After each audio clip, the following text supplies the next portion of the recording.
വെറും ഒരു ദിവസം കൊണ്ട് ഫിനിഷ് ചെയ്ത ഹാൻഡ് വർക്കിൻ്റെ ഡിസൈനാണ് നമ്മളിപ്പോൾ കാണുന്നത്. ഈസി ഹാൻഡ് വർക്ക് ഐഡിയാസൊക്കെ നോക്കിക്കൊണ്ടിരിക്കുന്ന ആളാണ് നിങ്ങളെങ്കിൽ ഈ വീഡിയോ ശരിക്കും ഹെൽപ്ഫുള്ളായിരിക്കും. ഒരുപാട് സമയമെടുത്ത് ചെയ്ത ഫീലാണ് വരുന്നതെങ്കിൽ സൂക്ഷിച്ച് നോക്കിയാൽ മനസ്സിലാവും ഇതിൽ കാര്യമായിട്ട് യൂസ് ചെയ്തിരിക്കുന്നത് എന്തെല്ലാണ്. സ്റ്റോൺ ചെയിനും ബോൾ ചെയിനൊക്കെയാണ് ഇതിൽ കൂടുതലായിട്ട് യൂസ് ചെയ്തിരിക്കുന്നത്. ഈ ബ്ലൗസിൽ ഓൾറെഡി കോപ്പർ കളറിലുള്ള സെറി വീവിങ് ഓൾ ഓവറായിട്ട് പോകുന്നുണ്ട്. അതിനൊരു കണക്ഷൻ കിട്ടിക്കോട്ടെ എന്ന് വെച്ചിട്ടാണ് ഇവിടെ സെയിം കളറിൽ വരുന്ന ഹാഫ് ബീഡ്സും കട്ട് ബീഡ്സും ഒക്കെ യൂസ് ചെയ്തിട്ടുള്ളത്. ഇനി നെക്ക് ലൈനിൻ്റെ കാര്യം പറയുകയാണെങ്കിൽ ഫസ്റ്റ് 2 ലെയേഴ്സായിട്ട് ബേസിക് ചെയിൻ സ്റ്റിച്ച് കൊടുത്തതിന് ശേഷം സ്റ്റോൺ ചെയിൻ വെച്ച് കൊടുത്തു, അതിനുശേഷം ബോൾ ചെയിൻ വെച്ച് കൊടുത്തു, പിന്നെ 5ാമത്തെ ലെയറായിട്ട് വീണ്ടും സ്റ്റോൺ ചെയിൻ തന്നെ സ്റ്റിക്ക് ചെയ്ത് കൊടുത്തു. ഈ സ്റ്റിക്ക് ചെയ്ത് കൊടുത്തതിന് ശേഷം ഞാൻ വീണ്ടും സ്റ്റിച്ച് ചെയ്യുന്നുണ്ട്. നിങ്ങൾക്കത് വേണമെങ്കിൽ സ്കിപ്പ് ചെയ്യാം. കാരണം ഞാനിവിടെ B7000 എന്ന് പറഞ്ഞിട്ടുള്ള ഗ്ലൂ ആണ് യൂസ് ചെയ്തിരിക്കുന്നത്. അപ്പോൾ അത്യാവശ്യം നല്ല രീതിയിൽ തന്നെ അത് സ്റ്റിക്ക് ആവുന്നുണ്ട്. എന്നാലും ഞാൻ സ്റ്റിച്ച് കൂടി ചെയ്ത് കൊടുത്തിട്ടുണ്ട്.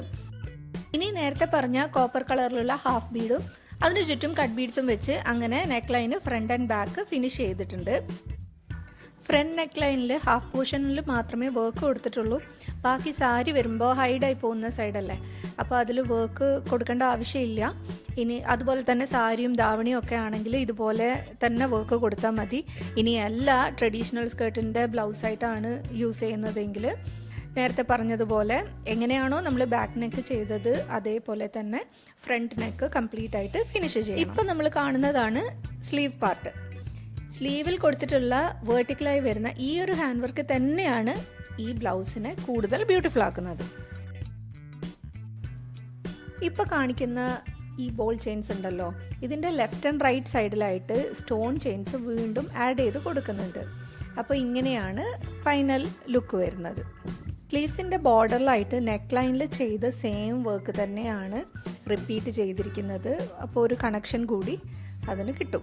വെർട്ടിക്കലായിട്ട് കട്ട് ബീഡ്സ് കൂടി യൂസ് ചെയ്തിട്ടുണ്ട്. അത് ഫ്ലൈ സ്റ്റിച്ച് മെത്തേഡ് യൂസ് ചെയ്തിട്ടാണ് ആ കട്ട് ബീഡ്സ് ഇതിൽ ഇൻക്ലൂഡ് ചെയ്തിരിക്കുന്നത്. സ്പ്രെഡിങ് വർക്കായി കൊടുത്തിരിക്കുന്നത് സ്ലീവ്സിൻ്റെ ബോർഡറിലും അതുപോലെ തന്നെ നെക്ക് ലൈനിലും കോമൺ ആയിട്ട് നമ്മൾ കൊടുത്തിട്ടുണ്ട്.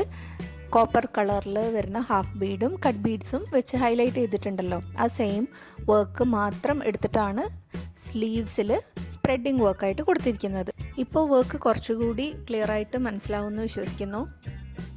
ആഫ്റ്റർ സ്റ്റിച്ചിങ് ബ്ലൗസിൻ്റെ ഫൈനൽ ലുക്ക് എങ്ങനെയാണ് വരുന്നത് എന്ന് നമുക്ക് കാണാം.